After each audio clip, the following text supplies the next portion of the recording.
वालेकुम। आज जो मेरा टॉपिक है वो प्रेगनेंसी इंड्यूस हाइपरटेंशन है। तो जो हाइपरटेंशन है वो मोस्ट कॉमन इन प्रेगनेंसी होती है और जनरली मतलब 1/3 of this women will develop preeclampsia and leading cause of maternal death. अगर हम हाइपरटेंशन को ट्रीट नहीं करेंगे तो ये प्रीक्लेम्शिया में चली जाती है और साथ साथ जो है ये प्रीनेटल मॉर्बिडिटी भी कॉज कर सकती है। तो जो हाइपरटेंशन है उसको हम 3 कैटेगरीज में डिवाइड करते हैं। पहली है माइल्ड और सेकंड है मॉडरेट और थर्ड है सीवियर। जो माइल्ड की वैल्यू है उसमें सिस्टोलिक जो है वो 140 से 149 है और डायस्टोलिक 90 से 99 है। और जो मॉडरेट है उसमें जो है वो 150 से 159 है और जो डायस्टोलिक है वो 100 से 109 है। और सीवियर है उसमें जो सिस्टोलिक है वो मोर देन 150 है और जो डायस्टोलिक है वो मोर देन इक्वल टू 110 आ जाता है। इसके बाद ये कि अगर एक प्रेग्नेंट वुमेन है और वो आपके पास फर्स्ट ट्राइमेस्टर में आई है और उसको प्रेग्नेंट और उसको हाइपरटेंशन है फर्स्ट ट्राइमेस्टर से पहले, तो मतलब उसको क्रॉनिक हाइपरटेंशन है। और अगर एक मतलब औरत आई है और उसको 20 वीक्स के बाद हाइपरटेंशन है तो जो उसकी मोस्ट कॉमन हो सकता है वो गेस्टेशन हाइपरटेंशन होती है। लेकिन अगर हम इसको ट्रीट नहीं करेंगे तो वो चेंज हो सकती है प्रीक्लेम्शिया में। जो प्रीक्लेम्शिया है उसमें मतलब उसमें हाई बीपी के साथ साथ प्रोटीन भी आता है यूरिन में। और जो इसके रिस्क फैक्टर हैं वो ये है कि प्रीमी ग्रेविडा, उसके बाद primigravida, history of previous family history हो गई इसकी, और डायबिटिक हो सकती है, और उसके बाद रीनल डिजीज उसको हो सकती है, और ओबेसिटी हो सकती है उसकी। जो उसकी BMI है वो मोर देन 35 होगा तो उसको रिस्क फैक्टर ज़्यादा है कि उसको प्रीक्लेम्शिया हो सकता है। जो प्रीक्लेम्शिया की डेफिनेशन है वो ये है कि जो मतलब हाइपरटेंशन स्टेट होती है जिसमें यूरिन की जो प्रोटीन आता है यूरिन में वो 300 mg से अबव आता है। और उसका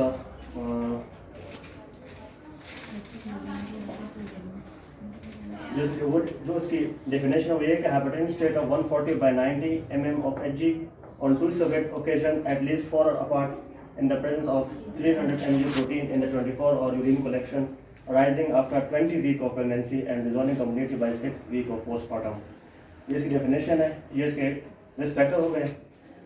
और उसके बाद जो उसकी मैनेजमेंट है वो ये है कि मिथाइलडोपा हो गई और लेबिटालॉल। जो ड्रग ऑफ चॉइस है वो लेबिटालॉल है।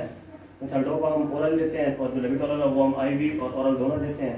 उसके बाद निफिडिपिन हो जाती है और ये इसकी मैनेजमेंट हो गई। लेकिन अगर आप चाहते हैं कि एक पेशेंट है वो प्रीक्लेम्शिया में और वो उसको कन्वर्जन और सीजर्स ना आए, मतलब वो एक्लेम्शिया में ना जाए, उसको हम देते हैं मैग्नीशियम सल्फेट देते हैं IV।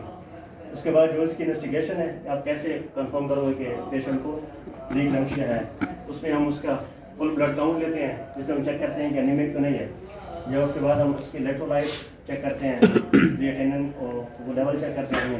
उसके बाद लिवर फंक्शन टेस्ट चेक करते हैं, लिवर फंक्शन। और उसके बाद यूरिन जो है डिप टेस्ट, वो यूरिन डिप्स्टिक टेस्ट है वो चेक करते हैं। उसके बाद हम, और इसमें एक जो लिवर की कॉम्प्लिकेशन है जिसका नाम हेल्थ सिंड्रोम है, जिसमें ये होता है कि हेमोलिसिस होती है और उसके बाद हेमोलिसिस होती है, लो प्लेटलेट काउंट्स वगैरह होते हैं इन्वेस्टिगेशन में।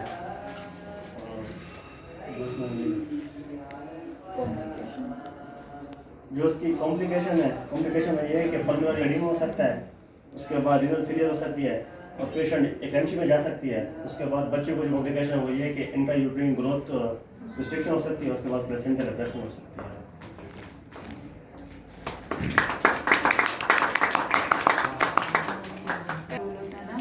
प्लेसेंटा जो होता है उसके अंदर एंडोथेलियल डैमेज होता है और बाकी जितने भी ऑर्गन्स हैं ना हमारे जो इफेक्ट होते हैं वो सारे एंडोथेलियल डैमेज की वजह से इफेक्ट होते हैं। जिस तरह इन्फ्लेमेशन होती है ना, साइटोकाइनिन्स और वो चीज़ें बढ़ जाती हैं, वो सारी चीज़ें हमारी बॉडी के मल्टी सिस्टम्स में वो हो रही होती हैं। और इसका मोस्ट इसलिए जो हमारे पास हाइडेटिफॉर्म मोल होता है उसमें बेबी तो नहीं होता ना, लेकिन प्लेसेंटा तो होता है। मतलब वो प्लेसेंटा का कार्सिनोमा है ना, अगर हमें देखें तो उसमें भी जो है ना वो उसमें भी मदर को प्रीएक्लेम्शिया हो सकता है। हैं। तो ये इसकी पैथोफिजियोलॉजी है। और जो ब्लड सीपी है ना, उसमें हमने एनीमिया तो देखना ही देखना है ना, वो तो हम सब में देखेंगे। प्लेटलेट काउंट्स देखना है, ठीक है, प्लेटलेट काउंट कम होगा। अगर हम हेल्प सिंड्रोम को करना चाह रहे हैं ना, तो प्लेटलेट काउंट कम होगा। फिर LFTs हम देखेंगे ना, तो वो डी रेंज होंगे। तो वो हमारे पास प्रेजेंट कैसे करेंगे हेल्प सिंड्रोम की पेशेंट? लिवर एंजाइम हाँ, तो वो बोलेगी क्या, जो वो कहेगी कि मेरे स्टमक में मसला हो रहा है, ठीक है, स्टमक एक हो रहा है, उसे टेंडरनेस होगी, ठीक है, ये आपसे रहेगी। और उसके बाद उसे हेडेक होगा। इन दो चीज़ों के साथ जो है ना वो प्रेजेंट करेंगे और उसकी हालत बहुत ख़राब होगी। इधर उस दिन मैं आपको कह रही थी कि प्रीक्लैम्सिया की पेशेंट देखो जो इधर अंदर आई थी ना, वो भी इस तरह की आई थी कि मेरे स्टमक में दर्द हो रहा है, मेरे सर में दर्द हो रहा है, और उसे इतना दर्द हो रहा था कि वो हिल भी नहीं पा रही थी। और जो एडिमा है ना, एडिमा जो है वो हम कहते हैं कि एडिमा जो है वो होता है, लेकिन एडिमा कॉमनली बाकी जो हमारे पेशेंट्स हैं ना उनमें भी जनरलाइज एडिमा होता है, तो वो माइनर में आ जाता है, ठीक है, वो मेजर में नहीं आता। इसके बाद ना अगर कि पिटल एडिमा हम देखते हैं, अगर कि दोनों पाँव पे है ना, वो होता है, वो नॉर्मली भी होता है। अगर एक पाँव पे एडिमा आ रहा है ना, तो उसके लिए भी हम फिर देखते हैं, इसको प्रीक्लैम्सिया करते हैं। तो लैब्स में हम ये देखेंगे, प्लेटलेट काउंट देख लेंगे, उसका LFTs देखेंगे, वो डी रेंज तो नहीं है, ठीक है। इसलिए हेल्प सिंड्रोम के लिए जो है ना वो हम करेंगे। यूरिनारी पे हम प्रोटीन्स देखेंगे, ठीक है। यूरिनारी हम देखेंगे, UTI तो आमतौर पे औरतों को होता है ना, सबका देखना है। जब भी पेशेंट तुम लोगों के पास आती है ना, उसकी कोई यूरिनारी करवाते हो ना, तो नीचे देखना है पस सेल सब कुछ देखना है, उसके बाद प्रोटीन देखना है कि कहीं से प्रोटीन यूरिया तो नहीं आ रहा। क्या पता कि उसके सर में दर्द होता हो, वो कहती हो कि मैं प्रेग्नेंट हूँ इसलिए हो रहा है, वो ना भी चेक कराती हो, कुछ ना करती हो, तो हमने जो है ना वो उसको देखना है, ठीक है। और वो कॉम्प्लिकेशंस बहुत सारे इसकी हो जाती है ना, प्रीटर्म लेबर भी हो सकता है इसकी वजह से। कॉम्प्लिकेशंस को डिवाइड करो ना, मैटरनल अलग से करो, फीटल अलग से करो, प्लेसेंटल अलग से। प्लेसेंटल में आपने बताया कि प्लेसेंटल एब्रप्शन होती है ना, फीटस में intra-uterine growth restriction most common cause है, और ये हमने देखी भी है। अभी हमें एक ही मंथ हुआ ना, लेकिन हमने देखें ग्रोथ रिटार्ड होती है बच्चों की इसकी वजह से। पिछली पुरानी हिस्ट्री भी अगर होगी, ठीक है।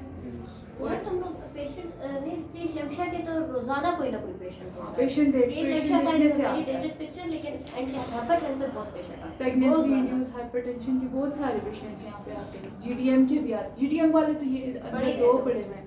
तुम लोगों ने किया ना प्रेजेंटेशन GDM पे?